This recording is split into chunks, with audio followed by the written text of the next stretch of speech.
Lisa. We think of design as the intermediary step between the imagining of things, which then, should they manifest in some sort of form, then you would go through an act of creating that thing and creating it or designing it.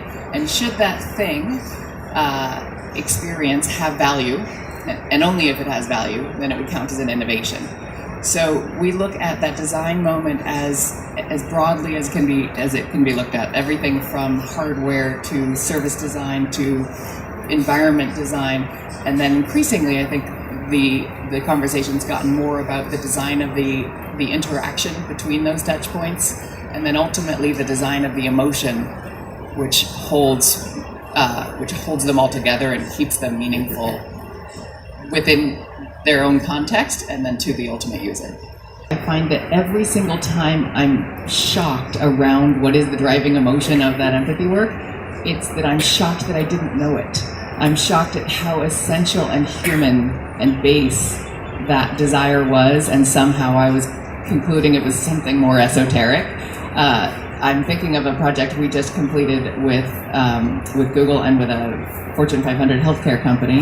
And we had the privilege of working on everything from an app and the value proposition, the brand, the medical device itself, and for bloodless glucose monitoring.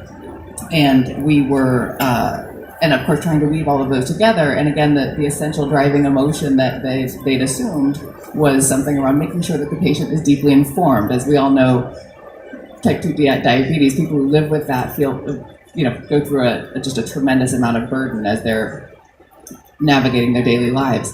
And so making sure that people had information at their fingertips seemed to be an intuitive, appropriate, it was the result of some early ethnography. As we dove deeper, and as we were initially prototyping, it just wasn't hitting. It just wasn't quite resonating. And it wasn't shocking when we found the right essential need driver, as we call it. It was, in fact, shocking that we hadn't seen it. What it turned out folks really deeply needed to feel was free. They feel so constrained in their daily lives. They feel so trapped.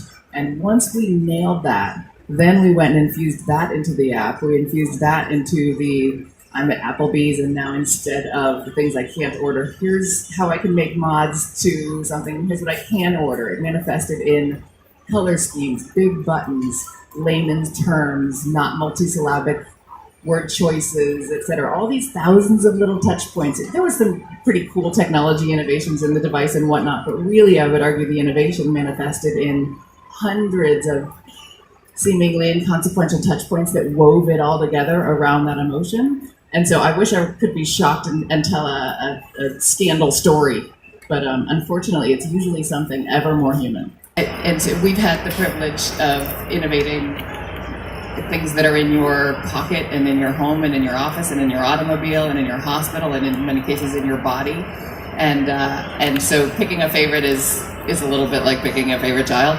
I'm incredibly proud of what we did what we've done in diabetes. I would guess it from a thematic standpoint, it's when we change behavior like that, where we're able to sort of manifest, have an insight, and then identify the right touch points such that we can actually shift behavior and solve a meta problem. This is sort of skirting your question, but what I'm looking forward to now is now that we've sort of broadened enough and become FutureBrand Speck, and we are able to look at brand sitting inside of a product, sitting inside of a service, sitting inside of a digital experience, and looking at these myriads of touch points coming together. What now becomes possible is system redesign, thought redesign. I would like to redesign democracy. I would like to redesign capitalism. Especially democracy.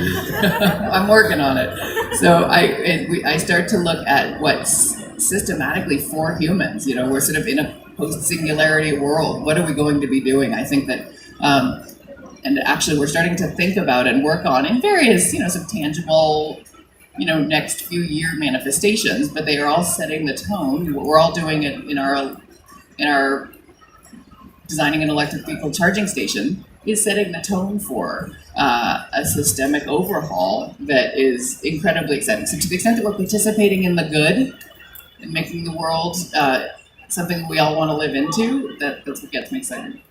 That's great. Thanks.